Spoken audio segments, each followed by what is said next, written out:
Welcome to Motors and Medicine. On today's episode, I'm going to be doing my 5 hates or dislikes of my 21 Bronco. And then later I'm going to be doing my 5 favorite things or my 5 likes or loves about the Bronco. But to kick it off, as you guys know, the summer of 2020, I ordered this 21 Bronco.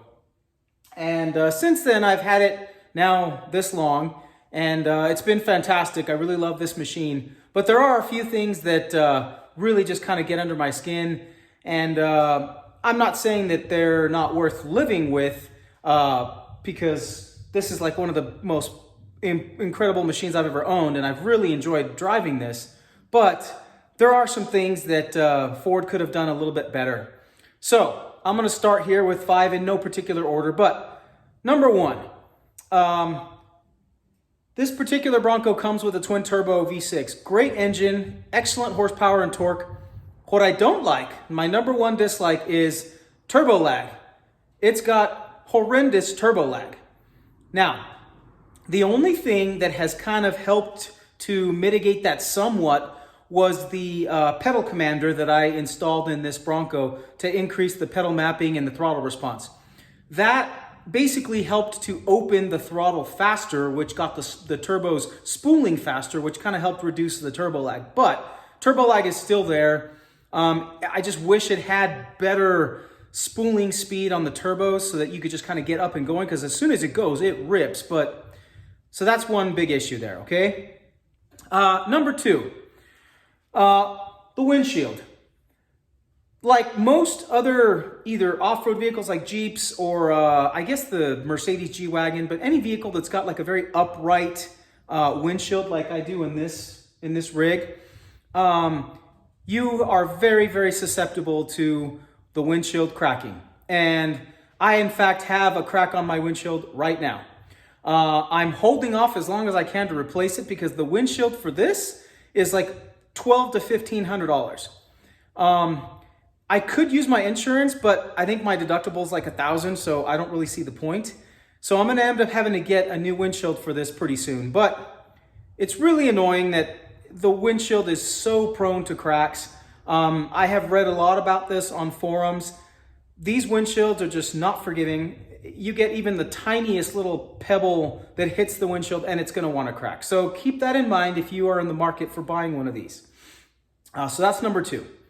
Number 3, I've discussed this in a previous video about the soft top. Now, I love the soft top and I wouldn't have it any other way. In fact, the soft top is so much more user-friendly and easier to manage. It's just one person. I mean, I can take the entire top back in 15 minutes and it's just that quick. Whereas if you have a hard top, you need a lot of help getting the pieces off, especially the back 2 sections. But I digress.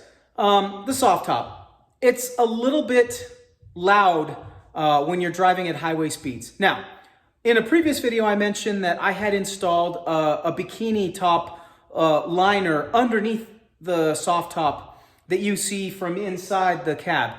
And that actually did cut down on quite a bit of the road noise. And it actually helped insulate the inside of the cab a little bit during the wintertime.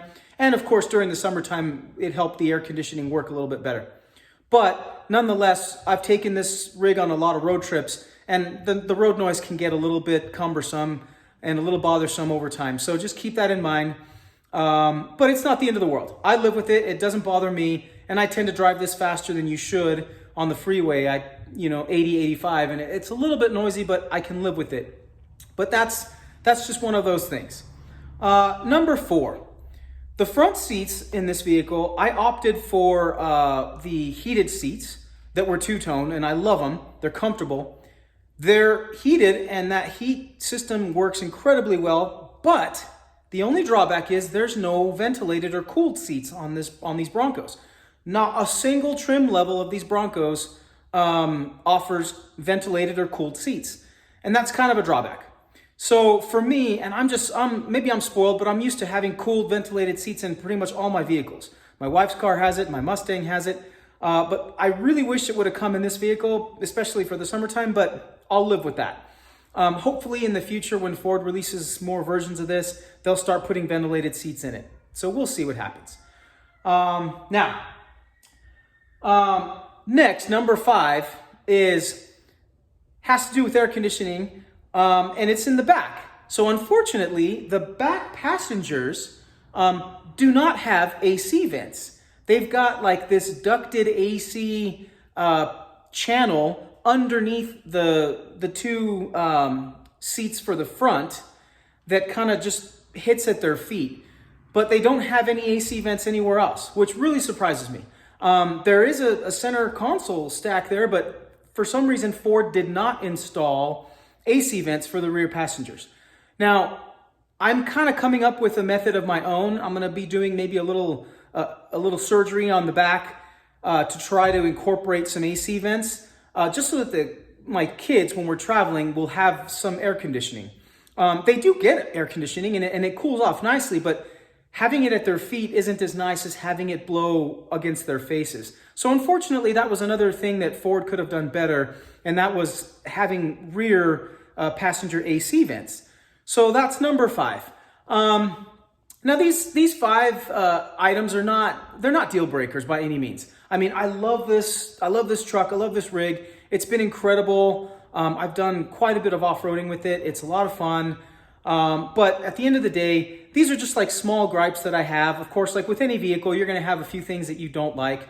And on the next video that I do my 5 favorite things or my 5 loves, we'll cover the things that I really love most about this.